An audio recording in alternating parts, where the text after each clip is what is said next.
Apple is known for its clever design solutions, the MagSafe connector, the Magic Keyboard, the entire original iPhone. Are you getting it? They take features that other companies might just duct tape together so they can put another bullet point on the box, and they rethink those features and how they might work on their devices. Now that doesn't mean that they get it right every single time, and with this new 10th generation iPad, two competing pain points are fighting it out. There is the side-mounted camera and the oddly charging original Apple Pencil. They went head-to-head here, and unfortunately for artists, the Pencil, well, it lost.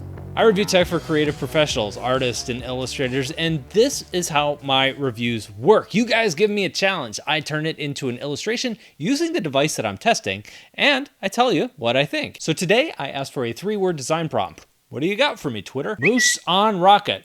All right, I'm down. Let's go. Pulling this iPad out of the box feels incredibly familiar. Hold up, wrong B-roll. That's from the iPad Air review. There we go. Okay, this is the new iPad. And yeah, it looks like the Air. It feels like the Air. It runs like the Air. It's pretty much got the same screen as the Air. Same antenna line, same cameras, same fingerprint recognition on the power button. And all of that is a very good thing. The old iPad this is replacing was basically feeling pretty dated on the outside, even if it was still performing really well on the inside. This is basically a cheaper Air with a few changes. Some I love, some not so much. Let's start with that camera. Apple has been trying to find a workaround for the side-mounted camera on iPads for a few design cycles now, mostly through software. Their center stage feature tried to take a wider picture and crop it down into something more natural looking. This new iPad also trades in the curved edges of the old iPad and brings in the flat edges that you find on the iPad Pros, the iPad Air, the Mini. And with those flat sides, you would naturally think that means, hey, this can now use the Apple Pencil too, because that Apple Pencil needs those flat sides to magnetically charge and pair, right? We're still using the Apple Pencil 1. Why? I don't know for sure, but I bet it has something to do with the placement of that camera. It's right along the same sides where they put the magnets and the charging capability for the Pencil 2. And if that's why this design trade-off was made, you know, I get it. There are way more camera users than there are Apple Pencil users. But from here, it gets a little bit more confusing. Apple switched from a Lightning connector along the bottom to a USB-C connector. And again, I think this is a good change if you don't have the Apple Pencil that needs that port for charging. But no matter what the reason, you got to bring out the duct tape here. From here on in, all new Apple Pencil 1s are going to be shipping with a USB-C to Lightning adapter so that they can charge using a USB-C cable. You can also snag one of these separately for about $10 if you already have a Pencil and you want to use it with this new iPad. Now the charger only works with USB-C cables. You can no longer charge from the bottom of the iPad itself. So how do you pair the Pencil then? You have to use a USB-C cable and the adapter at the same time, and it will recognize your Pencil. So I'm making good progress here on my line art, and apart from charging, the drawing experience is still top notch. Now the new iPad Pro, that review's coming in a few days, subscribe so you don't miss that, uses the 2nd gen Apple Pencil, and it is added in a hover feature, so now you can see your cursor when you hover over the display. It's pretty cool, but that isn't available here on this iPad. It is a cool feature, but I wouldn't get too upset if you don't have it. I have been drawing this way for years, and it's fine. Also, the folio case is very similar to the folio cases that you could get for the Air or the Pro or the Mini. I've always liked these because it props up your iPad at a really nice drawing angle on your desk. So overall, this is still a fantastic drawing experience all around. Also, for those of you who are wondering, yes, I put this sketch in the sketches folder of my Intro to Digital Art course. So if you already have the course, you could go grab it, work along with me here. Also, since it launched 3 weeks ago, it has been super cool to see the stuff that you guys have been creating and sharing with me, so keep that up. Some of y'all are doing better work than I was doing in my course. And if you're looking to get into digital art, start up a new hobby, or just get better, check out bradsartschool.com and learn more. Another thing that's different about this iPad than every other iPad in this line is that the accessory connectors have moved from the back of the iPad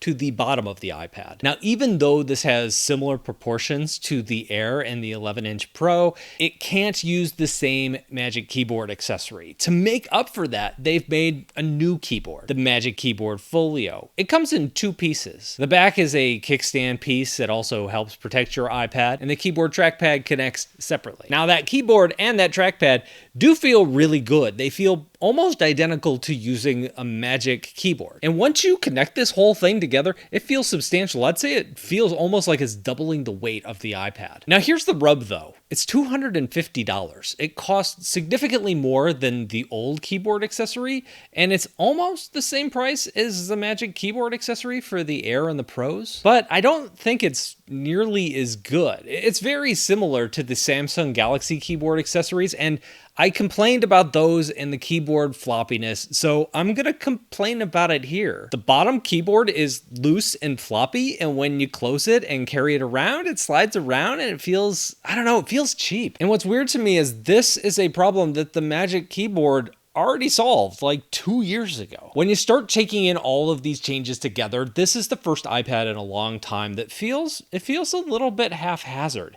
It doesn't feel well designed. It feels like they're purposely holding this back so as not to compete with the iPad Air. Now, in the past, I've been okay with recommending inferior designs because it meant that you're saving a lot of money, but all of these changes mean a more expensive iPad. The price goes from $330 to $450. For drawing, I've always compared the entry-level iPad to something like the Samsung Galaxy Tab S6 Lite.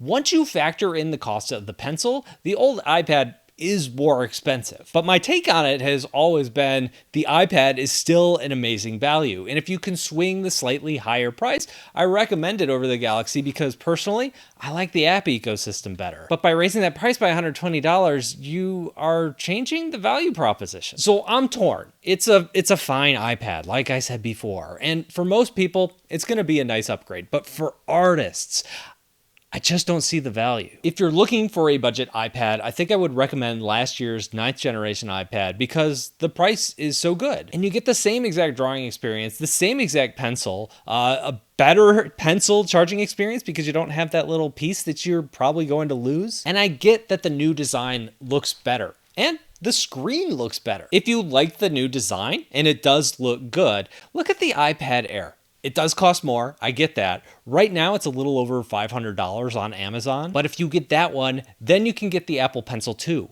If you want a keyboard accessory, you can get the Magic Keyboard. And this is huge. That comes with the M1 processor. There are some new iPad OS features rolling out like external monitor support and Stage Manager that needs that M1. And with Apple opening up more overhead on the M1 powered iPads, we're seeing a lot of cool pro level apps that are gonna be rolling out over the next couple months like DaVinci Resolve. And I wouldn't be surprised if we see more and more of that sort of thing happen over the next few years. And all of that will be running well on the iPad Air. I always thought that the iPad Air was a great value, and looking at this new iPad, it seems like an even better value. And this particular iPad falls into that no man's land where it's got that higher price point, so it's not really a great value anymore, but it's not adding enough of the things that I care about to justify the price. I'm gonna link up some videos here. If you do wanna check out last year's 9th gen iPad review, it's gonna be here. And if you wanna learn more about some of the Android tablets you're gonna find in this price range, I'll link to those as well.